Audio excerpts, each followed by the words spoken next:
Nós sabemos que muitas pessoas têm dificuldades financeiras, tanto para se planejar quanto para atingir os seus objetivos futuros. Por isso eu criei esse vídeo para te ajudar a tanto organizar as tuas finanças como montar um planejamento de longo prazo. Isso tudo de forma detalhada e em 4 passos simples e de fácil entendimento. O meu nome é Nicolas Marques, mas pode me chamar de Nick, eu sou assessor de investimentos e educador financeiro aqui pelo canal Dinheiro com Inteligência. O primeiro passo é a criação de um orçamento pessoal, ou seja, você vai ter que anotar todos os gastos, todas as receitas que você vai ter durante a sua vida. Por exemplo, vamos supor que você tenha um salário de R$2.000 e você gaste R$1.500.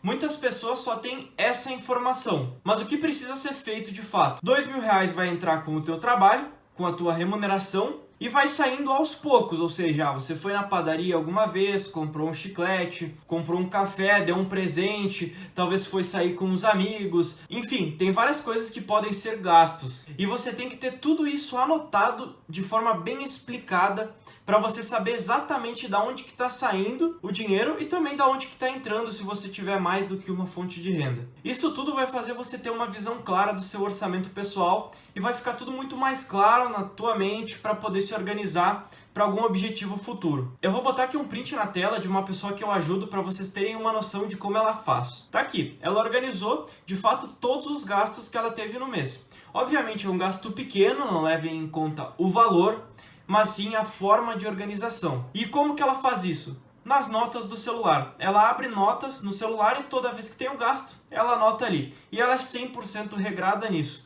Muitas vezes, se no momento da compra ela não consegue anotar, ela deixa sempre para o final do dia para deixar tudo anotado. Mas isso ela consegue fazer porque ela é de fato organizada. O que eu aconselho você, se você não acompanha ainda as suas finanças, é organizar uma vez por semana, abrir a conta do banco, o extrato do banco e ver no que foi o seu dinheiro. Aonde que você mais gastou. E aí definir no que foi gasto. Por exemplo, foi em custos fixos, em luz, água, internet, em coisas que de fato não dá para diminuir? Ok, então o que você tem que buscar é um aumento da sua renda. Agora, não é a maior parte das pessoas que acontece dessa forma. A maior parte das pessoas tem mais gastos variáveis do que fixos. E os gastos variáveis são desde o lazer, livros, cursos para desenvolvimento pessoal, até simplesmente saída com os amigos, por exemplo. Isso são gastos variáveis. E são esses que você tem que ter uma anteninha ligada sempre, porque às vezes pode extrapolar o teu orçamento por causa disso. E feito isso, organizando isso, pode ser numa planilha de Excel, até mesmo nas notas do celular, só que você precisa ter constância e ter uma regra de que todo dia ou uma vez por semana você tem que sentar aquela hora do seu dia para analisar todos os teus gastos. E aí você tem que separar em gastos para lazer, gastos fixos, gastos para desenvolvimento pessoal e assim por diante. E caso você esteja passando por dificuldades, talvez até o seu orçamento não pague as suas despesas, organize isso e veja onde que você pode tirar. Você pode estar gastando talvez muito com festas, muito com saídas para jantar fora, e isso tem a possibilidade de diminuir. E é claro que isso vai ser por um pouco tempo, até você se organizar financeiramente e depois poder voltar ao que é importante para você. Porque muitas vezes a gente tem que abrir mão do hoje para colher daqui 1-2 meses na frente até se organizar financeiramente. A partir daí, tendo tudo isso organizado, a gente vai para a definição das metas financeiras. Esse é o passo 2. O que você quer alcançar? Uma reserva de emergência, a compra de uma casa, carro, uma viagem dos sonhos? Seja qual for o objetivo, isso tudo tem que estar definido em metas financeiras, para que eventualmente você consiga atingir isso. E é importante também que seja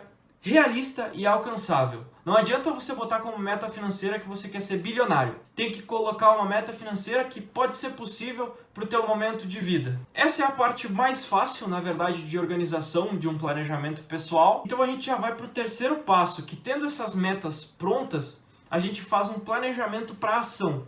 Ou seja, para a gente começar a agir e estar atingindo essas metas que a gente estipulou. Isso tudo significa que você precisa definir quanto que você vai investir, quanto que você vai guardar para atingir essas metas financeiras. Também tem informação em quanto tempo que você vai atingir isso e também qual rentabilidade que você vai utilizar para atingir esse objetivo lá na frente. Porque não adianta também guardar dinheiro embaixo do colchão que a inflação vai comer todo esse dinheiro. poder de compra vai diminuir completamente se for pensar em um objetivo de 10, 15 anos. Até menos do que isso, mas começa a ser mais expressivo em 10 para mais. Então você precisa investir. Por isso que você tem que levar em conta sempre uma rentabilidade em cima desse valor que você vai guardar, em cima desse valor que você vai investir. E você vai vendo que ao longo que você vai guardando dinheiro, aos poucos, você vai querer guardar mais e mais. E muitas vezes você vai conseguir remanejar os gastos, ou seja, você vai ver gastos desnecessários que você gastava antes e vai parar de gastar com eles para investir mais. Eu peguei um exemplo aqui só para vocês terem uma ideia do que significa estar fazendo um planejamento para ação. Vamos supor que você queira juntar 700 mil reais para atingir a tua independência financeira, por exemplo. Com uma taxa de 0,4% acima da inflação por mês, isso dá mais ou menos uma taxa de inflação mais 4% ao ano. Por que eu faço isso? Justamente porque eu falei antes, o poder de compra vai diminuindo ao longo do tempo. Então nós temos que buscar uma rentabilidade sempre acima da inflação, porque senão não adianta nada. De que adianta a gente ter uma rentabilidade de 10%, sendo que a inflação foi 12%? A gente acabou perdendo 2% nesse meio tempo. Então a gente sempre tem que levar em conta a inflação. E nesse caso é o que eu faço. Eu busco uma rentabilidade de 0,4% acima da inflação por mês. Pegando essa taxa, em 20 anos, você precisaria de um aporte de R$ 1.742,70. Dessa forma, você conseguiria atingir os seus 700 mil reais e atingir a independência financeira. E aí, é claro, não se apeguem tanto ao valor. Façam o seu planejamento próprio para saber exatamente quanto que você precisaria aportar para atingir o seu objetivo financeiro. Porque tem muita gente que pode aportar somente 100 reais, 500 reais e tá tudo bem. Cada um com a sua realidade. E é justamente esse é o interessante das finanças, esse é o interessante desse planejamento. Cada um pode fazer o seu. Nada é engessado, tudo é 100% flexível aqui dentro. E aí vocês podem estar se perguntando como que eu faço esse cálculo. Assim, gente, é muito simples.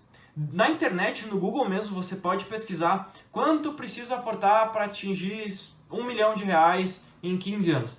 Vai aparecer uma calculadora online para que você bote os dados ali e você pode botar, por exemplo, a mesma rentabilidade que eu boto aqui, que é uma rentabilidade conservadora para moderada, para seguir adiante com o seu plano de investimentos. Muitas vezes acontece desse tempo, desse exemplo de 20 anos, diminuir justamente porque a rentabilidade foi maior ou até mesmo os aportes forem maiores. Então pesquise isso no Google, isso aí você consegue tranquilamente.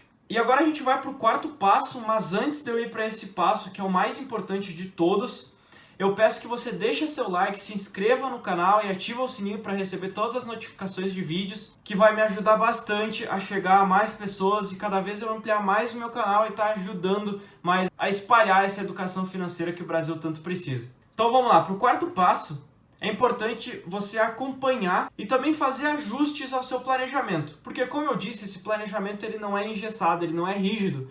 Você consegue fazer ajustes, ele é muito maleável nesse sentido. E por que a gente precisa fazer isso?